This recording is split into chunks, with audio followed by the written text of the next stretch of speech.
여러분 안녕하십니까? 한 주간을 시작하는 월요일입니다. 오늘은 사례 201번째, 201번째 구제 사례입니다. 등록 신청, 국가유공자 등록 신청에서 거부 처분 당한 것을 중앙행정심판위원회 행정심판을 청구해서 구제된 사례를 하나 여러분께 소개해 드리겠습니다. 이 사항은 앞으로는 제가 이제 좀 시간을 이쪽에 여러분들 구제 상담하는 데 시간을 할애를 많이 해서 많은 사람들의 전화를 지금까지 잘 못 받고 상담도 제대로 하지 못했습니다. 근데 이제부터는 아래 구제 상담 그 전화번호를 변기해 놓고 여러분께서 등록 신청을 하시는데 아니면 상위 등급을 상향 조정을 하는데 도움이 필요하면 언제든지 상담을 요청하면 제가 기꺼이 여러분께 정성껏 상담해 드릴 것을 이제 약속드리면서 오늘 그 행정심판 구제 사례 하나를 소개하겠습니다. 자, 이 사례를 소개하기 전에 아직까지 저희 방송에 구독자 아니신 분은 빨간 글씨로 된 두자 구독 버튼을 살짝 터치해 주시면 그 빨간색이 하얀색으로 변합니다. 이렇게 한번 터치해 주시면 저에게 큰 도움이 되겠습니다. 자, 그럼 살펴보겠습니다. 이 사건은 그 A라는 사람이 군 입대를 했어요. 물론 하사관으로 입대했어요. 자, 그런데 이 하사관이 근무하는 곳이 상당히 그 고난도, 그러니까 여러 가지 신체적, 정신적 이런 부분을 상당히 감당해야 하는 이런 업무를 맡게 됐어요.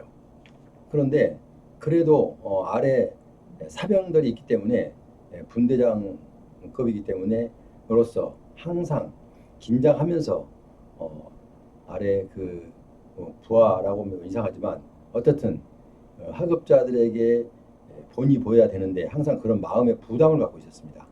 근데 원래 성격이 약간 좀 그 세심한 편이기는 하다고 합니다.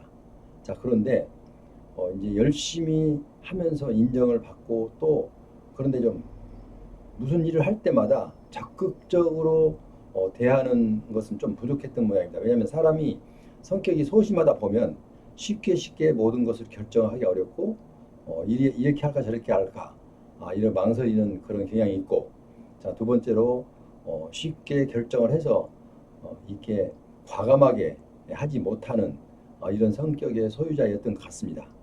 자, 그런데 일단은 무슨 일을 하든 간에 일단 하사관으로 그 하사관 학기를 졸업하고 자대에 와서 이제 분대장으로서의 그 역할을 감당하는데 이 선임하사, 그러니까 그 상관들, 선임하사나 직속 상관이죠. 바로 선임하사나 아니면 소속 중대장 이런 분들에게 늘 중대장은 좀 그렇게까지 세세하게 하지 않지만 그 바로 위에 선임하사 이런 분들이 사사건건 좀 이 사람을 이 사람이 개인적으로 감정이 있어서가 아니라 그 업무 처리하는데 늘 좀 신속하게 하지 않고 버벅거리면서 이래서 좀 아마 상당히 구박을 줬던 것 같습니다.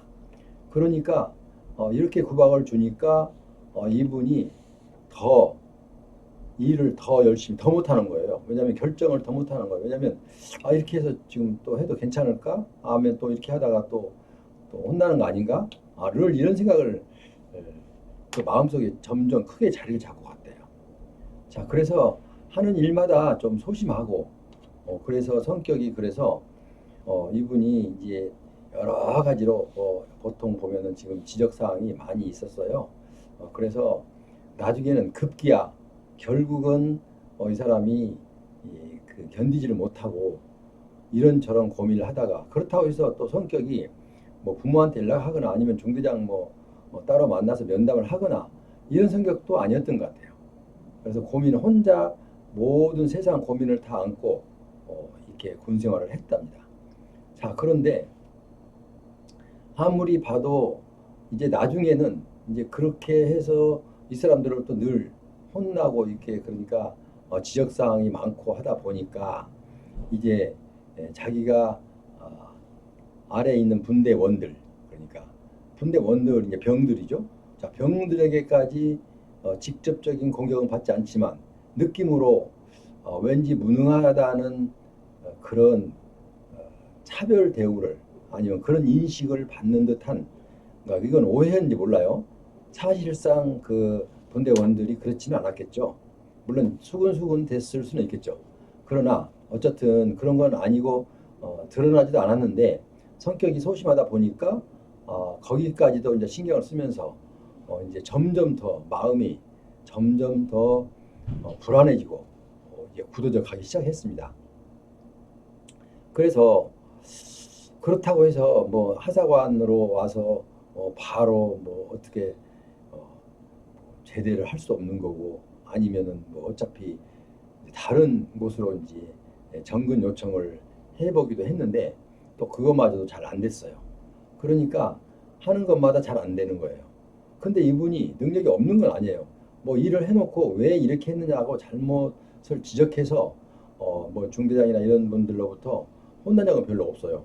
빨리빨리 하지 않고 머뭇거리고 그게 빨리 마음의 작심이 늦어지기 때문에 왜 자꾸만 머뭇거리느냐고 이런 데 대해서 많은 질책을 받았지 왜 일을 이따위로 했느냐라고 받은 것보다는 이렇게 머뭇거리는데 지적을 더 많이 받았다고 합니다. 그러니까 사람이라는 게 그렇지 않습니까? 잘한다 잘한다 하면 더 잘합니다. 그런데 너 왜 이렇게 못해? 다른 아들은 다 잘하는데 너는 왜 이렇게 못해? 물론 학생들도 마찬가지고 어떤 그 운동 선수들 팀에서도 마찬가지입니다. 너는 왜 쟤는 너보다 늦게 들어왔는데 이렇게 잘하는데 너는 왜 이렇게 못해? 이렇게 하기 시작하면 그분이 점점 더 주눅에 들려서 더 못합니다. 자, 그게 인간의 심리죠. 자, 그런데 이 사람도 아마 그런 심리에 시달리고 또 시달렸던 것 같습니다. 그래서 이제 입대해서 나서 한 1년까지는 잘 견뎠어요. 아무리 생각해도 앞으로 봐도 뒤로 봐도 어떻게 그 상황을 벗어날 수가 없어요. 그래서 뭐 집에다가 연락하면 또 부모님들 걱정, 또 중대장한테 얘기하면 또 우선 이제 혼날 수밖에 없는 벌을 받거나 그렇다고 해서 선임하사 바로 위에 선임하사 얘기해봐야 소용없고 또 그렇다고 해서 하급자들 반원들에게 병사들에게 상담할 수도 없고 이렇게 되기 때문에 혼자서 외로움에 늘 혼자서 고독을 심어야 했고 나는 왜 이럴까라는 이 자괴감에 빠져서 참 힘들게 했답니다. 자, 그런데 결국은 이 마음을 아무도 읽어주지 못한 상태에서 군 생활을 하다가 그게 축적되니까 계속 위든 아래든 옆이든 나에게 도움이 된 사람 없고 전부 나에게 좀 이상한 눈초로 쳐다보는 그런 감정 때문에 도저히 더 이상 군 생활을 할 수가 없었어요. 그래서 이 사람은 많이 생각했겠죠. 생각하고 또 생각하고 또 고민하고 하다가 결국은 내무반 그 한쪽 귀에서 목매달아서 자살을 했어요. 그래서 이제 자살을 해서 나중에 이제 물론 그 바로 발견됐으면 아마 살았을 텐데 이제 나중에 완전히 사망한 후에 발견이 돼서 이제 이렇게 처리가 됐는데 이게 부모한테 연락이 됐고 모든 것이 처리가 됐는데 나중에 그 사람의 그 일기장이 발견됐어요. 일기장이 발견됐는데 그 누구 하나를 짚어서 누구 때문에 내가 이렇게 힘들어서 할 수 없이 하직합니다. 피해를 주기 싫어서 이렇게 쓴 게 아니고 지목하는 사람은 아무도 없었어요. 그런데 군 전체 분위기에서 도저히 그러니까 이 사람 너무 착하죠. 그렇다고 해서 자기가 이렇게 자살을 할 때 누구 어떤 사람으로 영향 때문에 자살했다라고 한 게 아니고 스스로 혼자 다 뒤집어 쓰고 내가 더 이상 살아야 할 가치가 없다. 내가 더 이상 견뎌야 할 견딜 수도 없다. 이렇게 하면서 거기에서 그냥 스스로 목숨을 끊었어요. 자, 이 비보가 부모한테 전달됐어요. 자, 그래서 이제 중간 생략하고요. 어쨌든 이제 부모는 나와서 보니까 정말 착실하고 공부도 잘했고 정말 어, 오기야 키웠던 아이가 이렇게 자라나서 군대 가서 잘하고 오라고 생각했는데 원래 하사관 학교까지 갔으니까 그래서 당당하게 돌아온 모습을 기다리면서 있었는데 갑자기 비보가 날라온 거죠. 자, 그래서 이제 몇 년 동안 그냥 그 고민을 하다가 이분이 이제 어디서 얘기를 들었는지 이제 전화가 왔어요. 이런 경우인데 국가유공자 신청해도 될까요? 라고 했습니다. 그래서 저는 이건 물론입니다. 무조건 됩니다. 이제 그 등록 신청해서 등록이 인용이 된다라고는 얘기 안 했지만 한번 검토해 봐야 되기 때문에 신청 자격은 충분히 있습니다. 라고 해서 그럼 어떻게 하면 좋겠느냐 해서 이제 차곡차곡 준비를 해서 일단은 처음에 그렇게 내가 안내만 했어요. 안내만 했는데 이제 나름대로 뭐 쉽게 안내하니까 청구서를 작성해서 일단은 지방보훈지청에 저는 이제 길만 연결시켜줬죠. 이렇게 준비를 해서 자료가 어디 있는데 준비를 해서 찾아서 이렇게 써서 이거 이런 것을 서류를 첨부해서 등록하면 됩니다. 라고 안내만 했습니다. 자, 그런데 나중에 보니까 이 보훈심사위원회에서 이제 공문이 왔다고 전화가 왔는데 보니까 일단은 기각 재결. 그러니까 이거는 국가유공자로서의 등록에 그 공상이 불가능하다. 그러니까 등록이 불가하다라는 청천벽력 같은 그런 통보가 온 겁니다. 그래서 이 부모님도 약간 그 아들처럼 좀 꼼꼼한 스타일이라 이걸 들고 또 맨날 며칠 고민을 했어요. 이렇게 되지도 않는 거 괜히 시작해서 망신만 당하고 주위 사람들한테 물어보기만 하면서 이거 뭐냐라고 또 고심에 빠졌어요. 그러다가 이제 그러고 나서 이제 제가 소식이 없길래 한번 연락을 해봤더니 이렇게 거부 처분 됐는데 여기서 그냥 종결하겠다 이렇게 얘기를 해서 아니다 그거는 내가 볼 때 좀 그 보훈심사위원회에서 심사 자체가 잘못된 거다. 그러니까 행정심판을 한번 해볼 만한 사건이다 라고 권유를 했어요. 그래서 이제 행정심판을 청구를 했는데 이제 그분은 처음부터 그분은 이게 좀 안 하고 싶다고 이제 그냥 여기서 끝내고 싶다고 더 이상 생각하기 싫다고 이런 얘기를 하면서 안 한다고 했어요. 그런데 내가 생각할 때 이분이 안 하고 끝까지 가면 두고두고 아마 그 돌아가실 때까지 그게 마음속에 남아 있을 것 같아요. 그래서 아닙니다.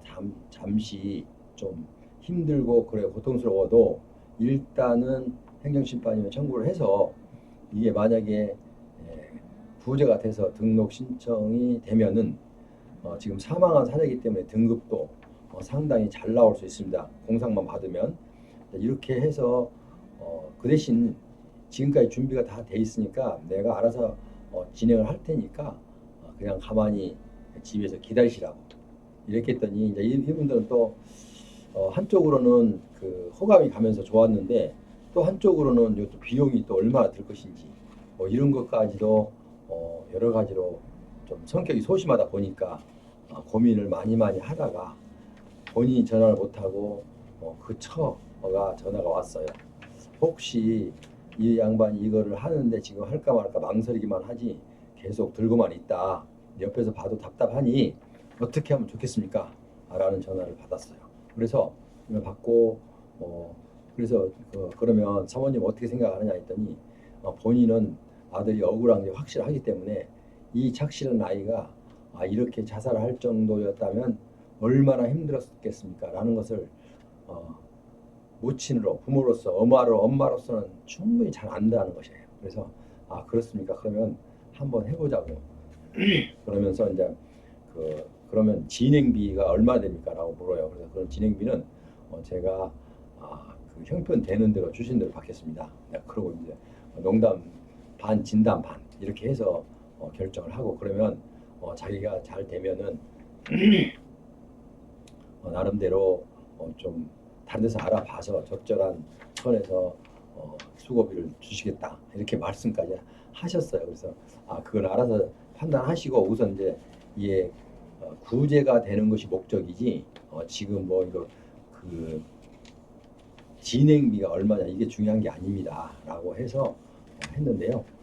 이게 한 6개월 정도 걸렸어요. 일단은 그래서 신청했는데 결국은 어, 행정심판위원회에서는 이 자체가 본인의 큰 실수로 죽은 게 아니고 본인이 그 지금까지 군 생활을 하면서 얼마나 많은 고통과 얼마나 많은 심적 부담을 갖고 견뎌왔으며 또 지금까지 학교 중고등학교 생활 기록부나 또 이런 걸 보면 너무나 모범생이었고 모든 것을 꼼꼼하고 참 그런 사람이었는데도 불구하고 이렇게 자살을 할 정도로 어려움을 겪었다는 그 애환을 충분히 이해할 수가 있다.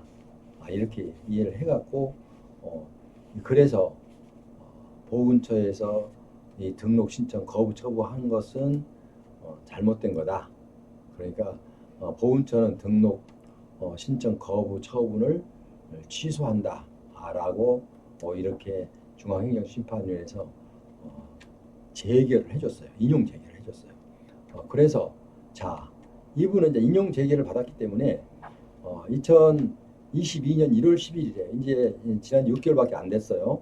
근데 이제 신체 검사를 받아야 되는데 이제 왜냐하면 상위 등급을 받아야 되기 때문에 근데 이분은 일단은 사망을 했기 때문에 신체 등급은 상당히 잘 나올 거예요. 그래서 지금 현재 신체 검사도 지금 신청해 놓고 있는 상태거든요. 그러니까 이 부모님들은 얼마나 중간중간 한 번씩 전화 오면은 너무 감사하다는 전화가 계속 오고 있습니다. 왜냐하면 정말 용기를 줘서 신청할 수 있게 해줘서 너무 감사하다. 그리고 또 일단 공상 등록까지 기각되는 것을 살려줘서 감사하고 이제 마무리 나머지 단계 등급을 받아야 이제 부모가 유족으로서의 그 혜택을 아들이 못 받고 못 받은 혜택을 부모가 대신 받게 된다는 그런 절차만 남아 있기 때문에 분명히 등급은 나온 건 확실한데 그게 어느 등급이 나올지 그건 해봐야 알겠다. 이렇게 해서 일단 지금 진행 중에 있습니다. 아마 이제 몇 개월 지나야 아마 이게 결과가 나올 텐데요. 어쨌든 그래서 오늘은 여러분께 하나의 사례를 소개해 드렸고요. 이제 201번째 사례입니다. 자, 앞으로는 제가 여러분께 이제 하나의 안을 드립니다. 지금까지는 제가 이 방송을 하고 또 다른 일을 했습니다. 그래서 다른 데 가서 강의를 한 게 있어서 어떻게 보면 투잡이 됐죠. 그래서 시간이 너무 쫓기다 보니까 여러 사람들로부터 전화를 다 받을 수가 없었고 거의 전화를 무시했고 또 전화 받은 것도 제대로 답변도 못하고 이런 상황이었습니다. 근데 이 시간 이후로는 그러니까 지금 이제 이런 마음을 여러분께 알려드리면서 제가 7월 말까지만 그쪽 강의가 끝나기 때문에 8월 1일부터는 여러분의 전화를 일단 제가 녹화 시간이 아니면 그러니까 이 방송 시간이 아니면 받아서 아니면 방송 시간에 전화 오면 또 부재중인 전화를 보고 전화를 드려서 여러분들의 그 애환을 그러니까 등록 신청하는데 어려움, 상위 등급 상향 조정하는데 어려움, 기타 등등 국가유공자로서의 지금 혜택을 억울하게 받지 못하고 있다고 본인의 생각, 그러니까 남들이 생각할 때가 아니라 본인이 생각할 때 나는 이러이러한 질병을 갖고 있는데 아직도 뭐 이 등급이 낮다, 아니면 등급도 못 받고 있다, 이런 애로사항이 있는 분들의 본인이 생각이 그렇다 하더라도 제가 충분히 검토를 해서 여러분이 등록도 또 국가용자로서 등록도 할 수 있고 또 상위 등급도 받을 수 있도록 제가 적극적으로 여러분을 도와드리도록 그렇게 하겠습니다. 자, 그래서 여러분이 원하시면 제가 여러분의 일단은 의견에 따라서 이 사건을 제가 직접 진행도 해드리도록 그렇게 하겠습니다. 그래서 여러분께서는 앞으로 제가 이제 사례 중심으로 이제 많이 방송을 할 텐데 그때그때마다 본인과 유사한 사례가 나오면 여러분 등록 신청해서 아직 거부 처분을 받아서 아직 공상도 못 받았다거나 아니면은 또 공상은 받았는데 상위 등급을 못 받았다. 상위 등급을 받았는데 너무 낮은 등급이다. 이런 등등 국가유공자에 대한 애로사항 모두를 어떤 것이든 상관이 없습니다.